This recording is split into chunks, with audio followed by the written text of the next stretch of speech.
किसी ने बड़े कमाल की बात कही है कि कोहरे से सिर्फ एक चीज सीखने को मिलती है कि जिंदगी में जब दूर का दिखाई देना बंद हो जाए तो एक एक कदम चलते रहिए, रास्ता अपने आप खुल जाएगा। हाय गाइस, मेरा नाम है आरजे कार्तिक। एक छोटी सी कहानी, ये कहानी एक ऐसे राजा की जिसने गलत तरीके से, क्रूरता से अपनी ही जनता का पैसा, अपनी ही जनता से धन जवाहरात लूट करके एक अपना बड़ा सा खजाना बना लिया था। राजा के सामने चिंता यह थी कि उस खजाने को कहां छुपाया जाए, तो उसने जंगल में सुनसान जगह पर एक तहखाना बनवाया।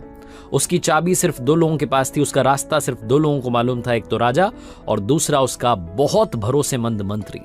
इन दोनों के पास में उसकी चाबी थी। राजा को लगता था कभी अगर मैं नहीं जा पाया तो मंत्री को भेज करके एक बार चेक करवा लूंगा कि सब कुछ ठीक है, सब कुछ सुरक्षित है। बीच बीच में मंत्री को भेज दिया करता था, दौरा करके चेक करके वो सारा आ जाता था कि हाँ जी वहाँ रखा हुआ है। कुछ और लूट लेते थे तो उसको भी वहाँ पहुँचा देते थे। कुल मिलाकर के वो जो तहखाना था वो एक तरीके की अपनी एक जन्नत बन गई थी, जिसमें बहुत सारा खजाना था, बहुत सारे हीरे जवाहरात थे, ऐसे ऐसे रत्न थे जिनके बारे में शायद दुनिया को भी मालूम नहीं था। एक बार राजा के मन में आया रात में कि एक काम करता हूँ, आज जाकर के एक बार खजाना देख करके आता हूँ। सुबह सुबह सूर्योदय होने वाला था। उस वक्त राजा घोड़े पर सवार होकर के चुपचाप अपने राजमहल से निकला और उस जगह पर पहुंच गया, उस जंगल में सुनसान जगह पर जहाँ तहखाना था।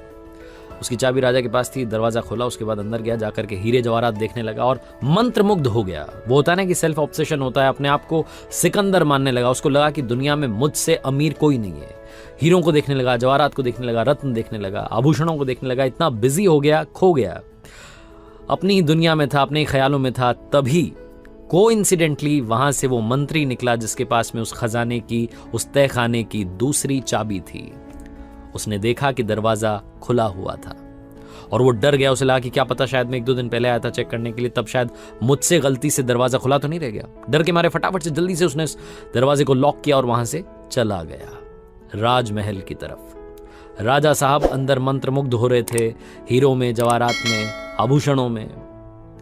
जब उनका पेट भर गया, जब मन भर गया कि भाई अब ठीक है, बहुत देख लिया, अब लगा कि चलो वापस चलते हैं महल की तरफ।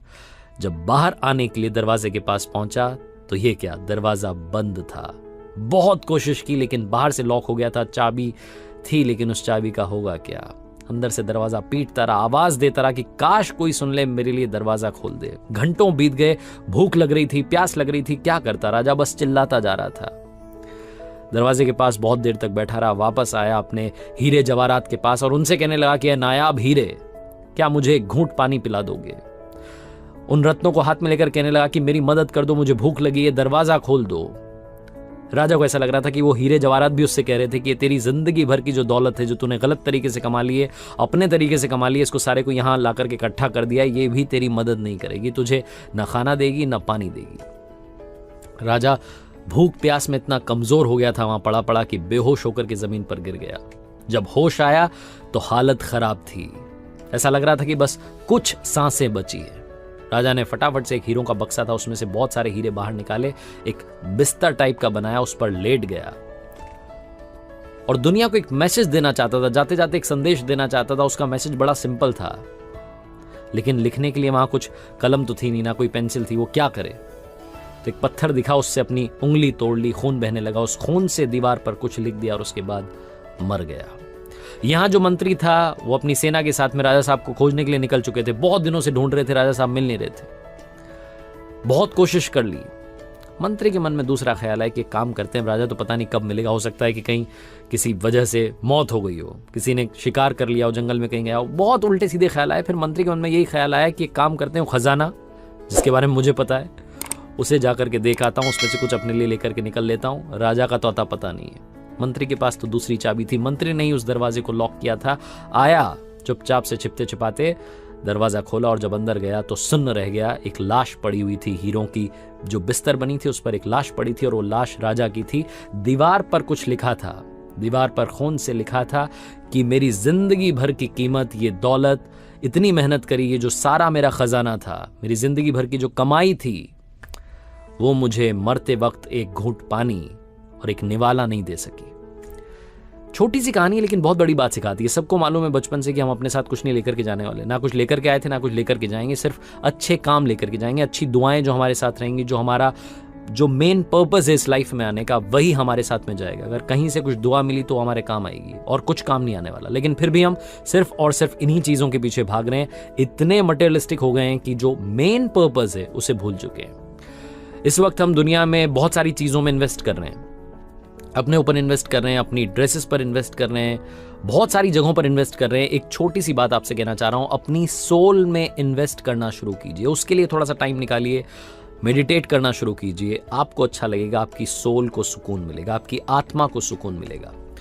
आरजे कार्तिक बस ये कहना चाहता है, बांटनी है तो मुस्कान बांटिए, ऊपर वाले के आशीर्वाद के साथ, अपनी मेहनत के साथ और अपनों के प्यार के साथ कर दिखाओ कुछ ऐसा कि दुनिया करना चाहे आपके। किसी ने बड़े कमाल की बात कही है कि कोई भी व्यक्ति हमसे 3 वजहों से जुड़ता है, पहला भाव, दूसरा प्रभाव और तीसरा अभाव। हाय गाइस, मेरा नाम है आरजे कार्तिक। एक छोटी सी कहानी, ये कहानी एक बुजुर्ग व्यक्ति की जो रेलवे स्टेशन पर बैठे हुए थे, अपनी ट्रेन का इंतजार कर रहे थे। उनकी ट्रेन 15 मिनट लेट थी। वो एक पुस्तक पढ़ रहे थे, तभी वहां पर एक न्यूलीवेड कपल आता है और वो पति पत्नी आपस में बात कर रहे होते हैं, कह रहे होते हैं कि अरे अच्छा हुआ हम टाइम पर पहुंच गए, हमारी ट्रेन लेट है वरना तो हमारी ट्रेन मिस हो जाती। काफ़ी कुछ कह रहे होते हैं। पति जाकर के पानी की बोतल खरीदता है, फिर देखता है कि आसपास कहाँ बैठा जा सकता है, तो उसे दिखता है कि एक बेंच पर बुजुर्ग बैठे हुए हैं, कुछ पढ़ रहे हैं, उनके पास में जगह खाली है। तो ये पति पत्नी जाकर के वहाँ बैठ जाते हैं। पतिदेव को ज्ञान बघाड़ने का शौक था, शेखी बघाड़ने का शौक था, तो वो देखते हैं कि बुजुर्ग पढ़ क्या रहे हैं। गौर से देखता है तो मालूम चलता है कि बुजुर्ग जो थे वो हमारा पवित्र ग्रंथ रामायण पढ़ रहे होते हैं। तो ये उन्हें ज्ञान देने लगता है कि अरे अंकल जी, कहाँ आप अभी तक पुरानी बातों में अटके हुए हैं, कहाँ आप अभी भी ग्रंथ पढ़ रहे हैं। रामायण को इतनी बार हम टीवी पर देख चुके हैं, इतने सारे सीरियल्स बन चुके हैं, आप अभी भी उन्हीं पुरानी बातों में। अगर आपको अपना ज्ञान बढ़ाना है तो नई चीजें, दुनिया में इतने सारे आर्टिकल्स आते हैं, इतनी सारी वेबसाइट्स हैं, उन पर जाइए, नए नए ऑथर्स हैं, उनके बारे में पढ़िए, उनके आर्टिकल्स पढ़िए, इतनी सारी बुक्स आ चुकी हैं, उन्हें पढ़िए। और अगर आपको देखने का शौक है तो इतनी सारी सीरीज हैं, इतनी सारी मूवीज अवेलेबल हैं, आजकल तो OTT प्लेटफॉर्म्स हैं, वहां पर जाइए, वो देखिए। काफी कुछ वो कह रहा होता है। बुजुर्ग कुछ नहीं बोलते, मुस्कुरा रहे होते हैं और अपना जो पढ़ रहे थे वो पढ़ रहे होते हैं। उसके बाद में अचानक से ट्रेन के हॉर्न बजने की आवाज आती है। ये लड़का अपना ज्ञान दे रहा होता है। ट्रेन प्लेटफॉर्म पर आ जाती है, बुजुर्ग उठते हैं, अपना बैग उठाते हैं, पीछे वाले दरवाजे से ट्रेन में चढ़ जाते हैं। भीड़ होती है तो अगले वाले दरवाजे से लड़का चढ़ जाता है। उसके बाद में ट्रेन 1 मिनट के अंदर वहां से रवाना हो जाती है और 2 मिनट के बाद में अफरा तफरी मचती है, ट्रेन फिर से रुक जाती है, चेन पुलिंग होती है। बुजुर्ग पूछते हैं कि क्या हो गया, तो कोई बताता है कि सर वो एक लड़का आगे चढ़ा था, उसकी पत्नी पीछे प्लेटफॉर्म पर छूट गई है। बुजुर्ग उतरते हैं, उस कोच से बाहर आते हैं तो देखते हैं वो लड़का भागा जा रहा है अपनी पत्नी को लेने के लिए प्लेटफॉर्म पर। जब वापस लेकर के आता है अपनी धर्मपत्नी को और वापस वो जब कोच में चढ़ता है तो बुजुर्ग उसे कहते हैं कि बेटा अब मैं आपको ज्ञान देना चाहता हूं, अब मैं आपसे कुछ कहना चाहता हूं। आपने मुझसे कहा कि मैं पवित्र ग्रंथ रामायण क्यों पढ़ रहा हूं, ये तो पढ़ी सुनी बातें हैं, हमने इतनी बार पढ़ लिया, इतनी बार देख लिया है, मैं इसको क्यों पढ़ रहा हूं? मैं इसको इसलिए पढ़ रहा था बेटा क्योंकि इससे हमेशा नया ज्ञान मिलता है। और अगर आपने ये रामायण पढ़ी होती तो आपको मालूम होता कि जब भी कभी यात्रा करें अपनी फैमिली के साथ में, अपने बच्चों के साथ में, पत्नी के साथ में, तो पहले उन्हें चढ़ाएं, उसके बाद में खुद को चढ़ना चाहिए।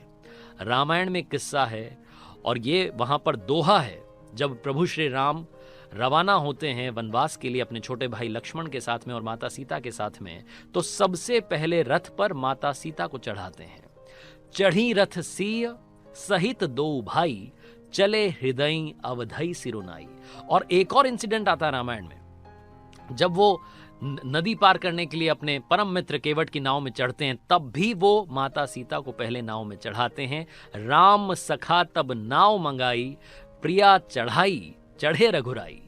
अगर आपने पढ़ी होती रामायण तो आपको ये बात मालूम होती, लेकिन आपने तो पढ़ी नहीं थी, इसीलिए आप पहले चढ़ गए, अपनी मैडम को प्लेटफॉर्म पर छोड़ दिया। छोटी सी कहानी बहुत बड़ी बात सिखाती है। जिंदगी में हमेशा ग्रंथों को पढ़ते रहिए, काफी कुछ सीखने को मिलेगा, आगे बढ़ने की शक्ति मिलेगी, रास्ता दिखेगा। और याद रखिए जो हमारे पवित्र ग्रंथ हैं ये हमारे जीने का आधार हैं। आरजे कार्तिक बस यही कहेगा आखिरी में, जो हर बार कहता हूं, ऊपर वाले के आशीर्वाद के साथ, अपनों के प्यार के साथ, हौसले के साथ, मेहनत के साथ कर दिखाओ कुछ ऐसा कि दुनिया करना चाहे आप। किसी ने बड़े कमाल की बात कही है कि अच्छी बातें कहने से ज्यादा अच्छे काम करके दिखाओ, क्योंकि दुनिया सुनने से ज्यादा देखना पसंद करती है। हाय गाइस, मैं हूं आरजे कार्तिक। एक छोटी सी कहानी, और आज की कहानी सुनाने से पहले 2 बातें आपसे कहना चाहता हूं। पहली बात, लाइफ में खुद पर डिपेंड होना अच्छी बात है, डिपेंड रहना अच्छी बात है। और दूसरी बात, जिंदगी में सिर्फ खुद पर ही डिपेंड रहना गलत बात भी है। एक बार एक गाय घास चरते चरते कब जंगल में चली गई, उसे समझ नहीं आया। दोपहर होने को थी, धीरे धीरे शाम होने वाली थी, वो रास्ता भटक चुकी थी, रास्ता ढूंढ रही थी। तभी उसे लगा कि कोई उसका पीछा कर रहा है। उसने धीरे से देखा तो पीछे शेर दबे पांव आ रहा था, शिकार करने की तैयारी में था। अब गाय के पास में सिर्फ एक रास्ता था, गाय को सिर्फ जंगल के अंदर जाना था। जैसे ही पीछे मुड़ती उसका शिकार हो जाता। गाय चुपचाप धीरे धीरे जंगल में अंदर जाने लगी। जंगल के बीचों बीच में एक तालाब था। तालाब के किनारे पर जाकर के गाय रुक गई। शेर ने यह सब देखा और शेर को लगा कि अब तो गाय के पास कोई रास्ता नहीं है। गाय सिर्फ तालाब में अंदर जाएगी, जैसे ही जाएगी जाकर के आराम से शिकार करूंगा, आराम से खाऊंगा, अपने दोस्तों को बुला लूंगा। शेर जहां था वहीं आराम से बैठ गया। गाय को लग रहा था कि क्या किया जाए। एक ही रास्ता था, तालाब में जाना था। धीरे धीरे गाय तालाब में जाने लगी। तालाब में पानी बहुत कम था और कीचड़ बहुत ज्यादा था। थोड़ी दूर जाने के बाद में गाय फंस गई। अब शेर को लगा कि गाय रुक चुकी है एक जगह पर, अब आराम से जाकर के शिकार कर सकते हैं। शेर अपनी जगह से उठा, धीरे धीरे जाने लगा तालाब में।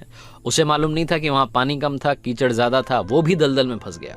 अब थोड़ी दूर पर गाय थी, थोड़ी दूर पर शेर था। दोनों के बीच में डिस्टेंस बहुत ज्यादा नहीं थी, लेकिन दोनों चाह करके भी कुछ कर नहीं पा रहे थे। ना तो गाय भाग पा रही थी, ना शेर शिकार कर पा रहा था।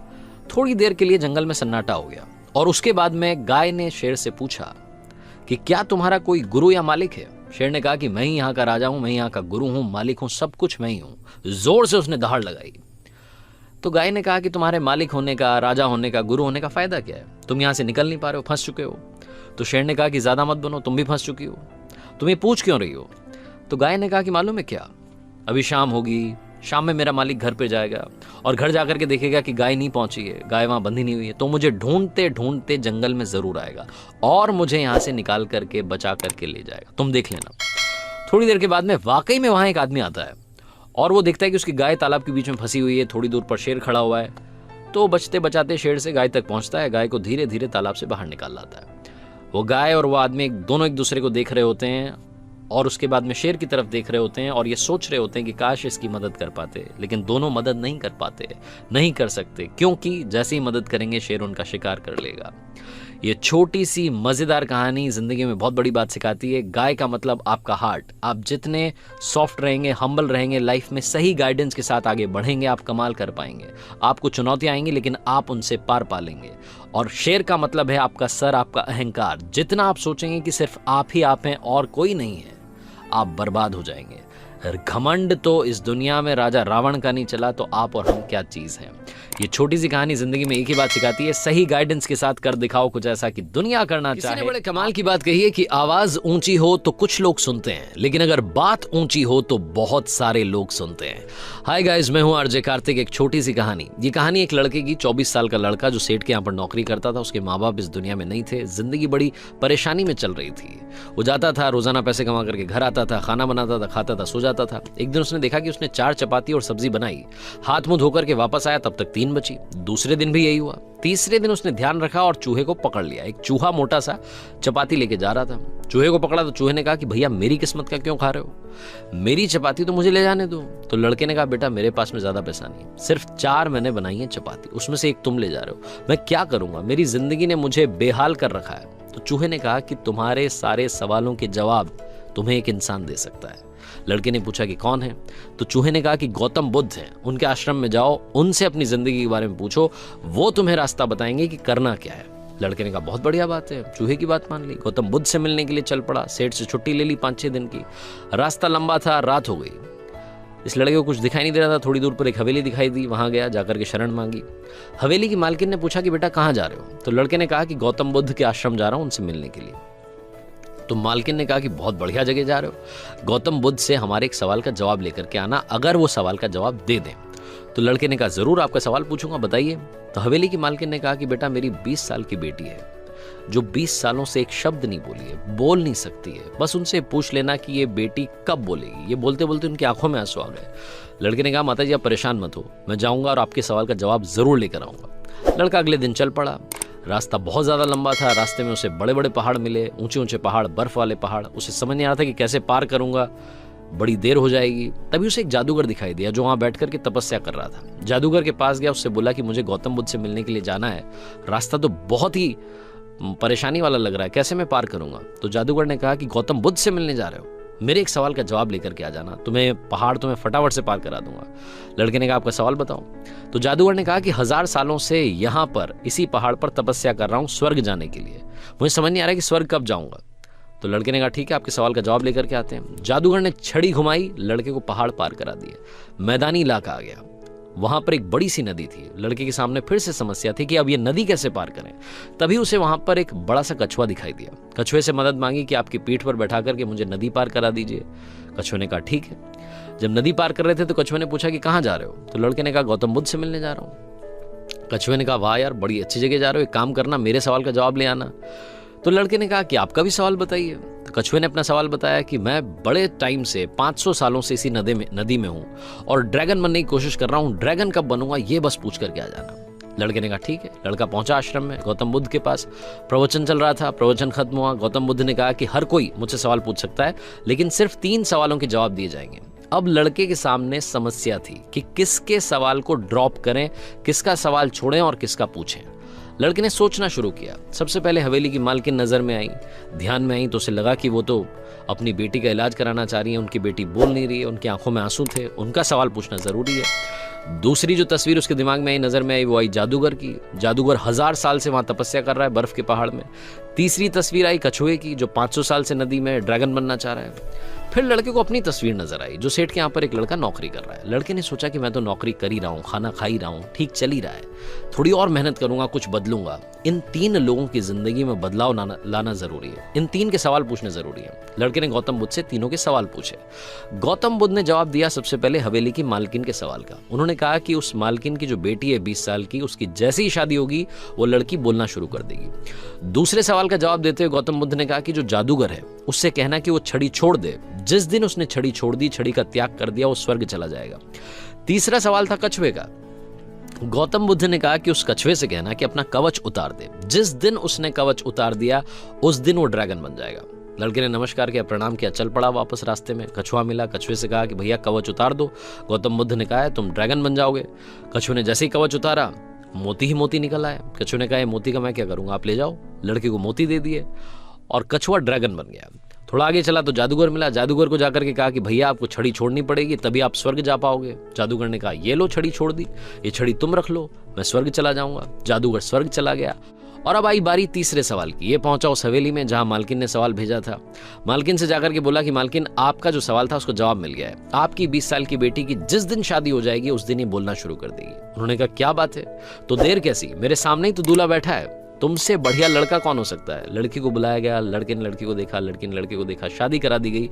और जैसे ही शादी हुई लड़की ने पहली बात बोली कि आप तो वही हो जो उस दिन रात में हमारे यहाँ आकर के रुके थे। लड़की ने बोलना शुरू कर दिया।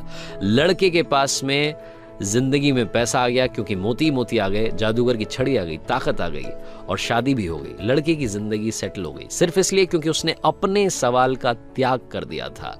इस दुनिया में जो जहाज होता है जब किनारे पर होता है तो सुरक्षित होता है, सबसे ज्यादा सेफ होता है, लेकिन उसे दूसरे किनारे पर जाने के लिए इस किनारे का त्याग करना पड़ता है, लहरों से भिड़ना पड़ता है, मुकाबला करना पड़ता है। इस लड़के ने जब तक अपना सवाल नहीं छोड़ा था, इसको जवाब नहीं मिले थे। ये छोटी सी कहानी लाइफ में बहुत बड़ी बात सिखाती है।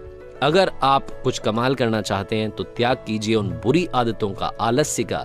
सुबह जल्दी उठना शुरू कीजिए, अपनी लाइफ में जो बैड हैबिट्स हैं उन्हें हटाइए, तभी जाकर के आप कमाल कर पाएंगे। आरजे कार्तिक एक बार फिर आपसे कहेगा, कर दिखाइए कुछ ऐसा कि दुनिया करना चाहे। किसी ने बड़े कमाल की बात कही है कि सिंह बनो, सिंहासन की चिंता मत करो, क्योंकि सिंह जिस चट्टान पर बैठ जाता है वही सिंहासन बन जाती है।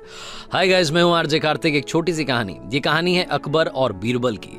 एक बार जहां पनाह अकबर ने बीरबल से कहा कि बीरबल बताओ अविद्या क्या है। बीरबल ने कहा कि महाराज इस सवाल का जवाब देने के लिए मुझे 4 दिन की छुट्टियां चाहिए। तो अकबर ने पूछा कि छुट्टियां क्यों चाहिए। तो बीरबल ने कहा कि महाराज मैं परेशान हो गया हूं, आपके सवाल का जवाब देते देते दिमाग थक गया है, दिमाग को थोड़ा आराम चाहिए। 4 दिन के बाद जब वापस आऊंगा तो पक्के से बताऊंगा कि अविद्या क्या है। अकबर ने कहा ठीक है, जैसा तुम्हें मंजूर है। बीरबल को 4 दिन की छुट्टियां मिल गई। वो घर गया। घर जाने के बाद में सीधा मोची के पास गया और मोची के पास जाकर के बोला कि किसी शानदार जूतियां बनाओ जिसे जो देखे देखता रह जाए। तो मोची ने कहा कि कैसी बनानी, थोड़ा बताओ, नापो आप। तो बीरबल ने कहा नापो आप कुछ भी नहीं, 1 बित्ती चौड़ी बना दो, 2 बित्ती लंबी बना दो, आराम से शानदार वाली बना दो, तुम्हें जितना टाइम चाहिए ले लो, लेकिन उनमें हीरे जवाहरात जड़ने हैं तुम्हें और सोने चांदी के तारों से सिलाई करनी है। ऐसी जूतियां बनानी है जिसे देखने के बाद लोगों के मुंह से सिर्फ वाह निकले। तो मोची ने कहा कि जनाब बनवा किसके ले रहे हो। तो बीरबल ने कहा कि ज्यादा सवाल जवाब मत करो और बनने के बाद में तुम भूल जाना कि तुमने बनाई है, यही शर्त है। मोची ने कहा मंजूर है। 3 दिन के बाद में मोची ने जूतियां बना दी। बीरबल गए, पैसे दिए, जूतियां ले ली, उससे फिर से कह दिया कि किसी को बताना मत कि तुमने ये बनाई है। बीरबल ने क्या किया, एक जूती अपने घर पर ले जाकर के रख दी और दूसरी जूती जो थी उस जोड़े की, उसको ले जाकर के मस्जिद में फेंक दिया। सुबह सुबह मौलवी साहब पहुंचे नमाज पढ़ने के लिए तो उन्हें वो जूती दिखाई दी। हीरे जवाहरात जड़े हुए थे, सोने चांदी की तारों से सिलाई हो रखी थी।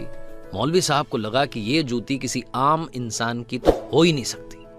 उन्हें लगा कि ये जूती जरूर ऊपर वाले आए होंगे नीचे, ऊपर वाला आया होगा नीचे नमाज पढ़ने के लिए और उनकी जूती यहां पर छूट गई होगी। मौलवी साहब ने उस जूती को उठाया, अपनी आंखों पर लगाया, माथे से चूमा, सर पर लगाया। उसके बाद में जितने लोग वहां नमाज पढ़ने के लिए आ रहे थे सबको बताया कि देखो भैया ये जूती छूट गई है और मुझे तो लग रहा है कि आम आदमी की नहीं है, तो ऊपर वाले की है। लोगों ने कहा बिल्कुल सही कह रहे हैं जनाब, ये तो ऊपर वाले की है। हर किसी ने वही किया, सबने चूमा, माथे पर रख लिया। उसके बाद ये बात जंगल में आग की तरह पूरे राज्य में फैल गई। अकबर तक बात पहुंची। जहां पना अकबर ने कहा कि वो जूती हमें ला करके दिखाई जाए। जूती ले जाएगी, उन्हें दिखाई गई तो अकबर ने देखा तो बोला कि बिल्कुल सही कह रहे हो, ये किसी आम आदमी की जूती हो ही नहीं सकती, ये तो जरूर ऊपर वाले की जूती है। ऊपर वाला नीचे आया होगा, वो आए होंगे तो उन्होंने नमाज पढ़ी होगी और उनकी जूती छूट गई होगी। उन्होंने भी वही किया, माथे से लगा लिया, आंखों से चूम लिया, सर पर रख लिया।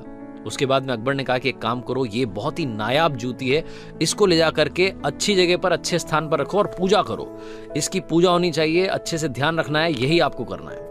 अकबर का आदेश था, माना गया। इधर 4 दिन की छुट्टियां बीरबल की खत्म हो गई। बीरबल वापस आया, उसका चेहरा उतरा हुआ था, मुंह उदास था। तो अकबर ने पूछा कि क्या हो गया, तुम तो ऐसे लग रहे हो जैसे घर में किसी की मौत हो गई हो। तो बीरबल ने कहा कि क्या बताऊं जहां पना, हमारे परदादा की जूतियां थी, चोर आए, एक जूती ले गए, एक जूती छोड़ गए, अब हम परेशान चल रहे हैं। वो इतनी हमारे दिल के करीब थी कि हमने आज तक उनको बेचा नहीं था, बस अपने घर में रखा हुआ था। तो अकबर ने कहा कि तुम्हारे पास वो जूती है? बीरबल ने कहा हाँ जी है, आपको दिखाता हूं। तो बीरबल ने जूती दिखाई। अकबर का माथा ठनक गया। अकबर ने कहा वो जूती जो रखवाई है उसको मंगवाओ। वो जूती जहां रखवाई गई थी वहां से मंगवाई गई, जोड़ा जूतियों का बन गया, बीरबल को दिया गया। बीरबल ने कहा कि महाराज यही अविद्या है, न आपको कुछ पता था, न उनको कुछ पता था, न जिसको मिली उसको कुछ पता था, सब बस भेड़ चाल में चले जा रहे थे, इसे ही अविद्या कहा गया है। इस दुनिया में ये बात हर किस्से पर, हर कहानी पर इंप्लीमेंट होती है। चाहे आप जो काम कर रहे हो, स्टूडेंट हो, जॉब कर रहे हो, कंपनी में काम कर रहे हो, घर में हो, किसी और की बात को मान करके उसे ही सच मान लेना कहां की समझदारी है। Ladies and gentleman, boys and girls, एक बार फिर आरजे कार्तिक कहेगा, इस दुनिया में अगर कुछ कमाल करना है तो अपना ओपिनियन बनाइए, अपना विचार रखिए, उसी को आगे बढ़ाइए। आपकी सोच ही आपको आगे ले जा सकती है, किसी और की सोच से आपका फायदा नहीं होगा। जिंदगी में बनना है तो भेड़ नहीं, सिंह बनो। आरजे कार्तिक फिर कहेगा, अपनी सोच के साथ, अपने हौसले के साथ, मेहनत के साथ, हिम्मत के साथ और ऊपर वाले के आशीर्वाद के साथ कर दिखाओ कुछ ऐसा कि दुनिया करना चाहे। किसी ने बड़े कमाल की बात कही है कि फितरत तो कुछ यूं भी है इंसान की कि बारिश खत्म हो जाए तो छतरी भी बोझ लगती है। हाय गाइस, मैं हूं आरजे कार्तिक। एक छोटी सी कहानी। ये कहानी उस वक्त की जब एक बड़े से पिंजरे में कुछ बंदरों को डाला गया। बंदर जैसे ही पिंजरे में पहुंचे तो उन्होंने देखा कि वहां पर एक सीढ़ी लगी हुई थी। सीढ़ी के ऊपर वाले हिस्से में कुछ केले लटकाए गए थे। अब एक बंदर का मन हुआ, भूख लग रही थी, वो सीढ़ी पर चढ़ने की कोशिश करने लगा। जैसे ही सीढ़ी पर चढ़ा, उस पर ठंडा पानी गिराया गया और यही ठंडा पानी बाकी के बंदरों पर जोर से फेंका गया। यानी कि यही सजा सबको मिली। सब ठंड के मारे दुबक करके चुपचाप बैठ गए। अब थोड़ी देर के बाद में दूसरे बंदर ने कोशिश की। वो गया सीढ़ी के पास में, केले खाने की कोशिश करने के लिए चढ़ने लगा। जैसे ही चढ़ने लगा वैसे ही उस पर ठंडा पानी फेंका गया और यही सजा बाकी के बंदरों को मिली। वो भी दुबक करके बैठ गया। तीसरे ने कोशिश की, चौथे ने कोशिश की, यही सलूक सबके साथ में होने लगा। अब बंदरों को धीरे धीरे समझ में आने लगा कि अगर हम वहां जाने की कोशिश करेंगे तो हम पर ठंडा पानी फेंका जाएगा। बंदरों ने मनी मन डिसाइड कर लिया कि भाई नहीं जाएंगे। अब किसी एक को तो भूख लगने लगी। अचानक से किसी ने हिम्मत करके कोशिश की, वो सीढ़ी के पास गया। जैसे ही सीढ़ी पर गया, चढ़ने की कोशिश करने लगा, इससे पहले कि उस पर ठंडा पानी गिराया जाता, बाकी के बंदरों ने मिलकर के उसकी पिटाई कर दी, उसकी धुनाई कर दी, उसको समझा दिया कि बेटा वापस नहीं जाना है। वो चुपचाप आके बैठ गया। फिर थोड़ी देर के बाद में किसी ने हिम्मत करके कोशिश की, हो गया सीढ़ी के पास में, फिर से उसकी बाकी के बंदरों ने पिटाई कर दी। ये प्रोसेस चलने लगी। जैसे ही कोई बंदर सीढ़ी पे चढ़ने की कोशिश करता, बाकी के बंदर मिलकर के उसकी पिटाई कर देते। अब ये प्रोसेस चलती जा रही थी। जिस कलाकार ने इन सारे बंदरों को पिंजरे में रखा था, उसने एक नया आइडिया सोचा। उसने एक पुराने बंदर को बाहर निकाला और नए बंदर को अंदर घुसाया। जैसे ही नया बंदर अंदर गया, उसने देखा कि सीढ़ी पर केले लटके थे। उसे तो भूख लग रही थी। उसको मालूम नहीं था कि अंदर पिंजरे में चल क्या रहा है। तो उसने कोशिश की, वो सीढ़ी के पास गया, चढ़ने की कोशिश करने लगा। जैसे ही चढ़ने लगा, इससे पहले कि उस पर ठंडा पानी फेंका जाता, बाकी के पुराने बंदरों ने मिलकर के उसकी पिटाई कर दी। उसे समझ में नहीं आया कि पिटाई क्यों है, चुपचाप कोने में जाके बैठ गया। अब फिर से एक पुराने को बाहर निकाला गया, नए बंदर को अंदर लाया गया। जो नया आ रहा था उसको मालूम नहीं था कि अंदर क्या चल रहा है, वो सीढ़ी के पास जाने की कोशिश करता, बाकी के बंदर मिलकर उसकी पिटाई कर देते। धीरे धीरे धीरे धीरे ये एक्सचेंज होने लगा, पुराने बाहर, नए अंदर। एक टाइम ऐसा आया कि सारे पुराने बंदर बाहर चले गए, सारे नए बंदर अंदर आ गए, और सारे नए बंदरों को मालूम नहीं था कि पिटाई क्यों हो रही है। ना पीटने वाले को मालूम है, ना पिटने वाले को मालूम है। जैसे ही कोई सीढ़ी के पास जाने की कोशिश करता, बाकी के बंदर मिलकर उसकी पिटाई कर देते। आइडिया किसी को नहीं था कि पिटाई हो क्यों रही है। यही आज हमारी लाइफ में हो रहा है। बहुत पहले कोई प्रथा बनी, कोई ऐसा अंधविश्वास को लेकर के बात बनी जो कि आज तक चली आ रही है। किसी को मालूम नहीं है कि इसका लॉजिक क्या था, क्यों सोच करके इस बात को बनाया गया, लेकिन हम उसे फॉलो करते आ रहे हैं, और उन्हीं चक्करों में आज हम वहीं बैठे हुए हैं जहां हम बैठे हुए थे। हिंदुस्तान आज 135 करोड़ से ज्यादा का एक बहुत बड़ा देश है, इतनी बड़ी जनसंख्या हमारी है, लेकिन 135 करोड़ लोगों में से भी खेल के मामले में बहुत कम सितारे निकल पाते हैं। ओलंपिक्स में बहुत कम मेडल्स हम जीत पाते हैं। क्यों? क्योंकि हमारे पेरेंट्स को लगता है कि खेलों में कोई फ्यूचर नहीं है, क्योंकि पड़ोसी के बेटा जो है वो पढ़ाई कर रहा है, वो खेल में नहीं गया तो हमारा बेटा भी नहीं जाएगा। तो ये जो फेलियर का डर है, इसी डर से हमने अपने बच्चों को घरों में कैद किया हुआ है। आप अपने डर को खत्म कीजिए, इस प्रथा को खत्म कीजिए, आगे बढ़िए, और ये बात याद रखिए कि मालूम नहीं है किसी को भी कि पिटाई क्यों हो रही है, इसलिए एक बार कोशिश करके एक स्टेप उठाइए। आई एम श्योर आप सभी जीत हासिल करेंगे। आरजे कार्तिक एक बार फिर कहेगा, हिम्मत के साथ कर दिखाओ कुछ ऐसा कि दुनिया करना चाहे। कमाल की बात कही है कि पूरी धरा यानी कि सृष्टि, ये पृथ्वी, ये संसार, पूरी धरा भी अगर साथ दे तो कुछ और बात है, पर तू अगर जरा भी साथ दे तो कुछ और बात है। यूं तो चलने को एक पांव से भी चलते हैं लोग, मगर दूसरा भी साथ दे तो कुछ और बात है। हाय गाइस, मैं हूं आरजे कार्तिक। एक छोटी सी कहानी, ये कहानी जिसने लिखी है वो लिखते हैं कि मैं अपने शहर से दूसरे शहर में जाकर के जॉब कर रहा था, लेकिन जब कभी अपने होम टाउन आता था तो अपने दोस्तों से मिलना नहीं भूलता था। हमारी रीयूनियन होती थी, और रीयूनियन के लिए हम जिस जगह पर मिलते थे वो था हमारे शहर का फेमस लस्सी वाला। छुट्टियों के दिन थे, मैं अपने घर आया हुआ था। मैंने आकर के अपने दोस्तों को कॉल लगाया और बोला कि आ जाओ, अड्डे पर मिलते हैं। लस्सी वाले के हम सब पहुंच गए। जाकर के हमने ऑर्डर दे दिया। गर्मियों के दिन थे, बाहर कुर्सियां लगी हुई थी, ऊपर कनात लगी हुई थी, सारे नीचे जाकर के बैठ गए आराम से। लस्सी का ऑर्डर कर दिया, इंतजार कर रहे थे कि लस्सी का ग्लास आएगा। हंसी मजाक चल रही थी, दोस्ती यारी की बातें चल रही थी। तभी मेरे सामने आकर के एक बूढ़ी अम्मा खड़ी हो गई। 75 से 80 साल उनकी उम्र रही होगी। हाथ में डंडा था, आंखें धसी हुई थी, जुबान लड़खड़ा रही थी, कमर झुकी हुई थी, चेहरे पर भूख दिख रही थी, और आकर के बस इतना सा बोली कि बेटा ऊपर वाले के नाम पर कुछ दे दे। मेरे आगे आकर के उन्होंने हाथ फैला दिए। मुझसे रहा नहीं गया, पता नहीं क्या हुआ। वैसे मैं भिखारियों को भीख नहीं देता हूं, लेकिन उस दिन पता नहीं क्या हुआ, अपने आप मेरा हाथ वॉलेट की तरफ चला गया। मैं सिक्के ढूंढने लगा। फिर पता नहीं दूसरा आइडिया आया, दूसरा ख्याल आया, मैंने वॉलेट अपनी जेब में रख लिया। आप सोच रहे होंगे कि शायद मैंने पैसा नहीं दिया। पैसा मैंने नहीं दिया, लेकिन मैंने उनसे कहा कि दादी जी, क्या आप लस्सी पियेंगी? और जैसे मैंने दादी जी कहा, उनके चेहरे पर एक छोटी सी मुस्कान आ गई, और मेरे दोस्त पीछे से देखने लगे कि यार ये क्या कर रहा है। मतलब 5 रुपए, 3 रुपए, 7 रुपए में बात खत्म हो जाएगी, 10 रुपए में बात खत्म हो जाएगी, सिक्के देके फ्री कर लस्सी पिला रहा 30 रुपए की। मतलब दोस्तों को शायद ऐसा लग रहा होगा कि मैं गरीब हो जाऊंगा, वो मुझे ठग करके चली जाएंगी। लेकिन मैंने फिर से पूछा कि दादी जी, क्या आप लस्सी पियेंगे? दादी जी ना नुकुर करते हुए धीरे से हाँ उन्होंने भर दी, और उनकी हाँ को देख करके मुझे लगा, उनको सुनकर मुझे लगा कि ये बहुत दिनों से भूखी हैं। पता नहीं क्या हुआ, मैंने जोर से आवाज लगाई कि भैया एक लस्सी और। दादी जी दूर जाकर के खड़ी हो गई, फिर से वापस मेरे पास आई, अपनी पोटली में से कुछ सिक्के निकाले और बोली कि बेटा ये 5-7 रुपए है, आप जो पेमेंट करोगे उसमें ये पैसे मिला लेना। मेरे चेहरे पर सारे भाव उड़ गए, मेरे आंखों में जैसे आंसू सूख गए, ऐसा मुझे लगा कि मैं सुन्न रह गया। उन्होंने मुझे पैसे देने की बात कर दी। मैंने उनसे कहा कि माता जी माफ कीजिए, आप जाकर के बैठिए, अभी लस्सी आ रही है। लस्सी वाला आया, लड़का नौकर आकर के उसने सबको ग्लासेस दे दिए, उनको भी ग्लास दे दिया। अब वो दूर जाकर के बैठ गई नीचे जमीन पर, हम सब कुर्सियों पर बैठे हुए थे।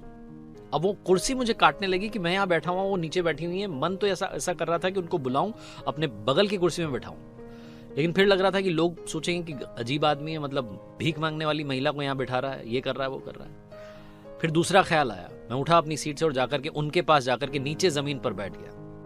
दोस्त देख रहे थे कि क्या हरकत कर रहा है। तभी वो लस्सी वाला जो था उसने दूर से आवाज लगाई कि भैया इधर आइए, 2 कुर्सी आपके लिए भिजवा रहा हूं। वो नौकर 2 कुर्सी लेकर के आया, दादी जी को बिठाया, मुझे बिठाया, और उसके बाद में वो बोला, लस्सी की वाला जो था दुकान वाला, वो बोला कि सर जी धन्यवाद मत कहिएगा, क्योंकि मेरी दुकान में ग्राहक तो हमेशा आते हैं, लेकिन इंसान कभी कभार आते हैं। आज आपने यहाँ आकर के सब करके मेरी आंखें खोल दी, मुझे बहुत बड़ी बात सिखा दी। अब से मैं कोशिश करूंगा कि मेरी दुकान के आसपास अगर कोई ऐसा दिखे तो उसे मैं फ्री में लस्सी पिलाऊं। छोटी सी कहानी लाइफ में बहुत बड़ी बात सिखाती है। मदद करते चलिए, मुस्कान बांटते चलिए। अगर आपको ऊपर वाले ने इस काबिल बनाया कि आप किसी की मदद कर सकें तो मदद करने से पीछे मत हटिए। कई लोग कहते हैं कि भिखारियों को भीख नहीं देनी चाहिए, पैसा मत दीजिए, लेकिन अगर आपको कोई गरीब आदमी दिख रहा है तो उसे भोजन जरूर करवाइए। वो कहते हैं ना कि कब ऊपर वाला आपको किसी का ऊपर वाला बना करके भेज दे, आपको भी मालूम नहीं चलेगा। लोगों की दुआएं कमाना बहुत मुश्किल है। पैसे तो हर कोई कमाता है, दुआएं कमाइए, दुआओं के साथ कर दिखाइए कुछ ऐसा कि दुनिया करना चाहे। किसी ने बड़े कमाल की बात कही है कि समाज को आगे बढ़ाने के लिए क्या करना चाहिए। लोगों को एक दूसरे की टांग खींचने की बजाय एक दूसरे के हाथ खींचने चाहिए। हाय गाइस, मैं हूं आरजे कार्तिक। एक छोटी सी कहानी। ये कहानी एक ऐसे लड़के की जिसका जन्म गरीब परिवार में हुआ, जिसकी जिंदगी में इतना स्ट्रगल था कि वो जैसे तैसे 10वीं पास कर पाया। 10वीं पास करने के बाद में गांव से शहर आ गया। शहर आकर के नौकरी की तलाश करने लगा। एक दिन अखबार में उसे एक विज्ञापन दिखा जिसमें लिखा था ऑफिस में असिस्टेंट की जरूरत है, सहायक कर्मचारी की जरूरत है, जिसको ऐसे ही ऑफिस का छोटा मोटा काम करना था। बहुत बड़ी पोस्ट नहीं थी, लेकिन इस व्यक्ति ने डरते डरते अप्लाई कर दिया। इसे ऑफिस का पता मालूम चला, वहां पहुंचा, देखा लंबी लाइन लगी हुई थी, बड़े सारे लोग आए हुए थे। वहां जाकर के इसने इंटरव्यू देना शुरू किया। इंटरव्यूअर अलग अलग सवाल कर रहे थे। आखिरी में से एक इंटरव्यूअर ने सवाल किया कि क्या आपके पास में ईमेल आईडी है। इसे पता ही नहीं था कि ईमेल आईडी क्या होती है। चौंक गया और इसने बोला कि नहीं, मेरे पास में कोई ईमेल आईडी नहीं है।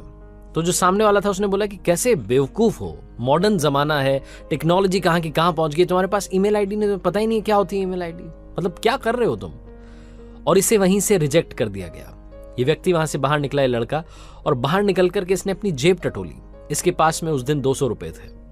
200 रुपयों से उस दिन इसने एप्पल खरीदे और एप्पल बेचने के लिए उस शहर की कॉलोनीज में निकल गया। शाम तक इसने 70 रुपए का प्रॉफिट कमाया और इसे समझ में आया शाम में कि बॉस ये काम इंटरेस्टिंग है, किया जा सकता है। 270 रुपए से अगले दिन फिर से एप्पल खरीदे, फिर से अगले दिन एप्पल खरीदे, एप्पल खरीदने लगा। धीरे धीरे मंडी में एक छोटी सी दुकान इसकी भी हो गई। उस छोटी सी दुकान को कब इसने बड़ी सी फ्रूट्स की शॉप में बदल दिया, इसे खुद मालूम नहीं चला। मेहनत पर मेहनत करते जा रहा था।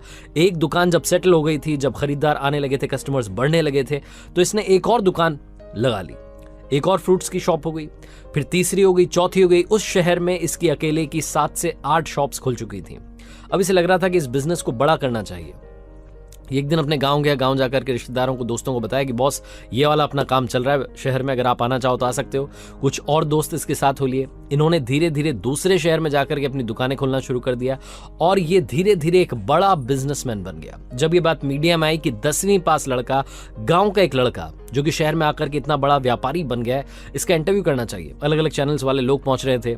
एक दिन एक मैगजीन वाला बंदा पहुंचा इंटरव्यू लेने के लिए और उसने बहुत सारे सवाल किए संघर्ष के बारे में, कैसे आपने बिजनेस ग्रो किया, कैसे आपने शॉप्स डेवलप की, कैसे आपकी पहली शॉप खुली, बहुत सारी बातें हुई।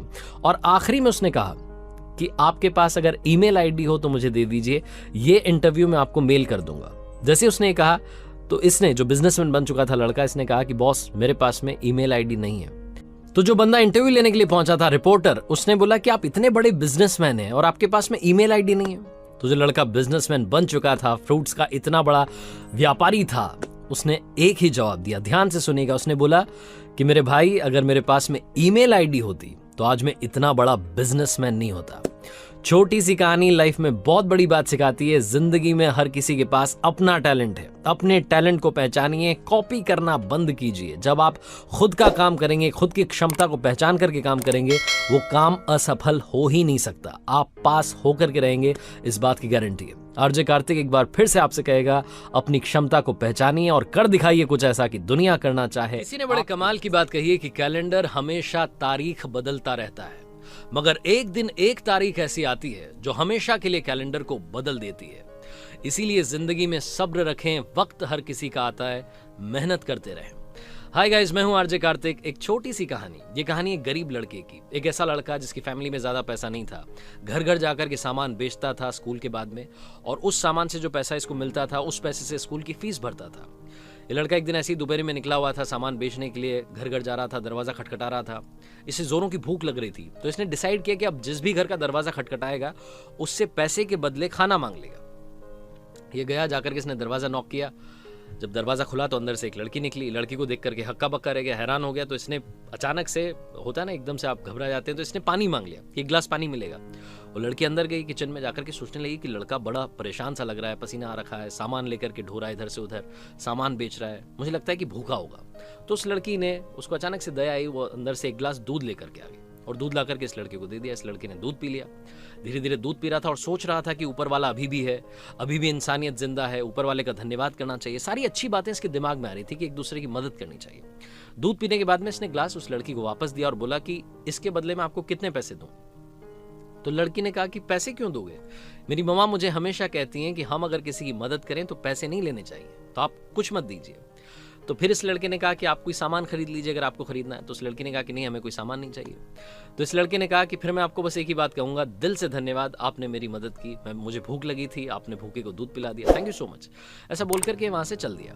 और गली में जब ये जा रहा था तो सोच रहा था कि यार इंसानियत अभी जिंदा है, वो लड़की मेरे लिए एक गिलास दूध लेकर के आ गई, मेरी मदद कर दी, ऊपर वाला देखो मदद करता है, ये वो बहुत सारी अच्छी अच्छी बातें इसके दिमाग में चल रही थी। ये बात आई गई हो गई। इस लड़के ने पढ़ाई पूरी की, स्कूल की पढ़ाई की, कॉलेज की पढ़ाई की, उसके बाद में बड़े शहर में बड़ा डॉक्टर बन गया। इधर ये जो लड़की थी, जब ये बड़ी हो रही थी तो इसकी फैमिली कंडीशंस बिगड़ गई। इस लड़की की तबीयत बिगड़ गई, खराब हो गई। वहाँ के लोकल डॉक्टर्स ने इससे कहा कि आप बड़े शहर जाइए, बड़े डॉक्टर को दिखाइए। तो इसे ले जाकर के एक बड़े से हॉस्पिटल में एडमिट कर दिया गया, वही हॉस्पिटल जहाँ पर ये लड़का डॉक्टर बन चुका था, डॉक्टर हार्वर्ड केली। डॉक्टर हार्वर्ड केली के पास में एक केस आया, उन्हें पता चला कि एक लड़की इस तरीके से सीरियस कंडीशन में है, बीमार है, आईसीयू में रखी गई है। इन्होंने उसके बारे में पढ़ा, गांव का नाम पढ़ा, तो इन्हें याद आया कि तो वही लड़की है। जाकर के देखा तो इन्हें समझ में आ गया कि वही लड़की, उसकी मदद करनी चाहिए। इन्होंने और एक्सपर्ट डॉक्टर्स को बुलाया, सारी जी जान लगा दी उसको ठीक करने में। उसकी तबीयत फाइनली धीरे धीरे ठीक होने लगी। जब वो ठीक हो गई तो डॉक्टर साहब ने अपनी तरफ से ट्रीटमेंट के बाद में जो बिल जाता है, वो बिल एक लिफाफे में रख करके दिया और साथ में एक छोटा सा नोट, ऊपर पेन से लिख करके एक नोट और उसके साथ में अटैच कर दिया। तो ये लिफाफा जब इस लड़की के पास में पहुंचा, जब ये स्टेबल हो चुकी थी, ठीक हो चुकी थी, तो इसने देखा कि इसके पास में बिल आ चुका है। तो ये घबरा गई कि ये ठीक तो हो चुकी है, लेकिन इसकी फैमिली कंडीशंस ऐसी नहीं थी कि अब ये बिल पे कर सके। तो ये सोचने लगी कि पता नहीं कितने का बिल आया होगा। इसने वो लिफाफा खोला, उसमें वो ट्रीटमेंट के बारे में सब कुछ लिखा था, दवाइयों के बारे में लिखा हुआ था और साथ में एक छोटी सी पर्ची, एक छोटा सा नोट चिपका हुआ था जिस पर पेन से कुछ लिखा हुआ था। तो इसने वो ध्यान से पढ़ा तो उस पर लिखा हुआ था कि आपके ट्रीटमेंट का बिल बहुत सालों पहले एक ग्लास दूध से पे कर दिया गया है। डॉक्टर साहब वहां पहुंचे, डॉक्टर को देख करके ये भी पहचान गई और इसने कहा कि आपका दिल से धन्यवाद, आपने उस दिन मुझे दिल से थैंक यू कहा था, आज मैं आपको दिल से थैंक यू कहती हूँ। छोटी सी कहानी लाइफ में बहुत बड़ी बात सिखाती है। अगर आप अच्छा करते हैं तो लाइफ में अच्छाई घूम फिर करके आपके पास जरूर आएगी। अगर आप बुरा करते हैं तो घूम फिर करके वो बुराई आपके पास अपने आप चली आएगी। इसीलिए लाइफ में कर्मा सबसे बड़ी चीज है। अच्छे कर्म कीजिए, अच्छे रिजल्ट्स अपने आप आएंगे, ये हर शास्त्र में कहा गया है।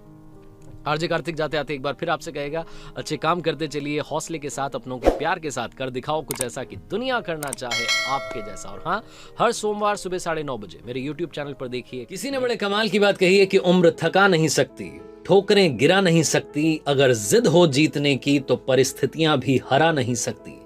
हाय गाइस, मैं हूं आरजे कार्तिक। एक छोटी सी कहानी।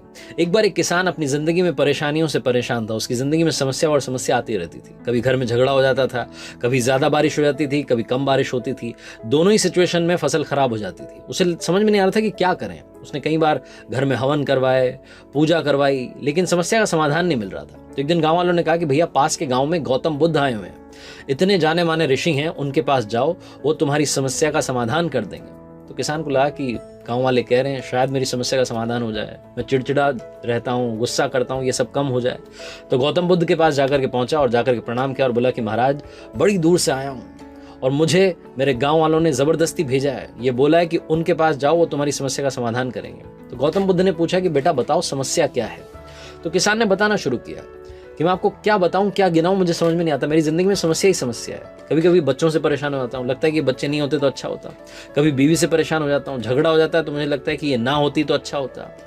कभी मेरी जिंदगी में ये सब समस्याएं ठीक हो जाती हैं तो खेत की समस्या आती है, वहां पर फसल बर्बाद होने लगती है। कभी कम बारिश होती है, कभी ज्यादा बारिश होती है, ज्यादा बारिश होती है तो फसल बर्बाद हो जाती है, कम बारिश होती है तो फसल बर्बाद हो जाती है। किसान समस्या पर समस्या, समस्या पर समस्या बताया जा रहा था। गौतम बुद्ध चुपचाप सुन रहे थे। जब किसान जो भरा बैठा था उसने सारी बातें कह दी तो गौतम बुद्ध भी चुप रहे, किसान भी चुप था। किसान इस बात के इंतजार में था कि अब शायद मुझे समाधान मिलेगा, और गौतम बुद्ध कुछ नहीं बोल रहे थे। तो किसान ने फिर से कहा कि महाराज मैं आपको प्रणाम करता हूँ, इतनी दूर से आया हूँ, मेरी बात का जवाब दीजिए, आप तो चुपचाप बैठे हैं। तो गौतम बुद्ध ने कहा कि बेटा मैं तुम्हारी मदद नहीं कर सकता। और जैसे ही गौतम बुद्ध ने कहा वो किसान उन पर भड़क गया, बोलने लगा कि आप मेरी मदद नहीं कर सकते, मुझे मेरे गांव वालों ने धक्का देकर के जबरदस्ती यहां तक भेजा है और वो बोल रहे हैं कि आप ही मेरी मदद कर सकते हैं और आप कह रहे हैं कि आप मेरी मदद नहीं कर सकते। तो गौतम बुद्ध ने कहा कि बेटा ये तो जिंदगी है, ये जिंदगी का चक्र है, साइकिल घूमती रहती है। हमारी जिंदगी में, हर किसी की जिंदगी में 83 समस्याएं होती हैं, 83 प्रॉब्लम्स उन्होंने बोला। तो किसान ने कहा कि 83 समस्याएं होती हैं, मेरी जिंदगी में तो इससे भी ज्यादा है। तो गौतम बुद्ध ने कहा कि वो जो समस्याएं हैं वो खत्म नहीं होती हैं और उनका कोई समाधान भी नहीं कर सकता है। तो किसान ने कहा कि मतलब मैं फालतू आपके पास में आया, आपसे अच्छे तो पुराने वाले बाबा जी थे, पुराने वाले महात्मा थे, उन्होंने घर में यज्ञ करवा दिया, हवन करवा दिया, पाठ पूजा हो गई। तो गौतम बुद्ध ने पूछा कि बेटा फिर तुम्हारी समस्याओं का समाधान मिल गया? तो उस किसान ने कहा कि हाँ, थोड़े टाइम के लिए सुख शांति रही, फिर से वही सब होने लगा। गौतम बुद्ध ने फिर से पूछा कि क्या तुम्हारी समस्याओं का हमेशा के लिए समाधान मिल गया? तो उस किसान ने कहा कि नहीं, हमेशा के लिए समाधान नहीं मिला। तो गौतम बुद्ध ने कहा कि फिर क्यों तुम बोल रहे हो कि तुम्हें समाधान मिल गया? मैं तुम्हारी 83 समस्याओं का समाधान नहीं कर सकता, लेकिन तुम्हारी 84वीं जो समस्या है उसका समाधान कर सकता हूं। तो किसान ने कहा कि 84वीं कौन सी समस्या है? तो गौतम बुद्ध ने कहा कि 84वीं समस्या यह है कि तुम ये सोचते हो कि तुम्हारी जिंदगी में कोई समस्या नहीं होगी। जिस दिन तुम ये सोचना बंद कर दोगे कि जिंदगी में समस्या नहीं होगी, तुम्हारी जिंदगी से समस्याएं अपने आप कम होने लगेंगी। तुम ये मानते हो कि प्रॉब्लम्स हैं, इसीलिए प्रॉब्लम्स एक के बाद एक बढ़ती चली जा रही है। और अगर तुम्हारी जिंदगी में प्रॉब्लम आ रही है, समस्या आ रही है, तो वो तो आएंगी। हर किसी की जिंदगी में सुख दुख आएगा। उस दिन गौतम बुद्ध ने उस किसान को इतनी बड़ी बात समझाई, वो बात समझ करके अपने घर गया और उसके बाद में उसकी जिंदगी बदलने लगी। वो शांत रहने लगा, चीजों को समझने लगा। हम में से कई सारे लोग जो थोड़ी सी प्रॉब्लम आती है, थोड़ी सी समस्या आती है, उसका हवा बना लेते हैं और वो हवा इतना बड़ा बन जाता है कि हम दूसरा हवा बना लेते हैं। तीसरी समस्या, चौथी समस्या, अपने आप नेगेटिविटी हमें घेरती चली जाती है। जिस दिन हमने मान लिया कि प्रॉब्लम्स तो आएंगी, समस्याएं तो आएंगी, उनसे लड़ने की ताकत ऊपर वाला हमें दे, हमारे अंदर वो सामर्थ्य हो, शक्ति हो, बुद्धि हो कि हम आगे बढ़ें, तभी हम आगे बढ़ पाएंगे। जिस किसी ने मान लिया कि प्रॉब्लम्स नहीं आनी चाहिए, उसका कुछ नहीं हो सकता। प्रॉब्लम्स आएंगे, उनसे लड़ना आपको आना चाहिए। और एक बार फिर से जाते आते आरजे कार्तिक आपसे यही कहेगा जो हर कहानी के आखिरी में कहता है, कर दिखाओ कुछ ऐसा कि दुनिया करना चाहे आपके जैसा। याद रखिए, हर सोमवार सुबह 9:30 बजे मेरे YouTube चैनल पर देखिए एक नई कहानी।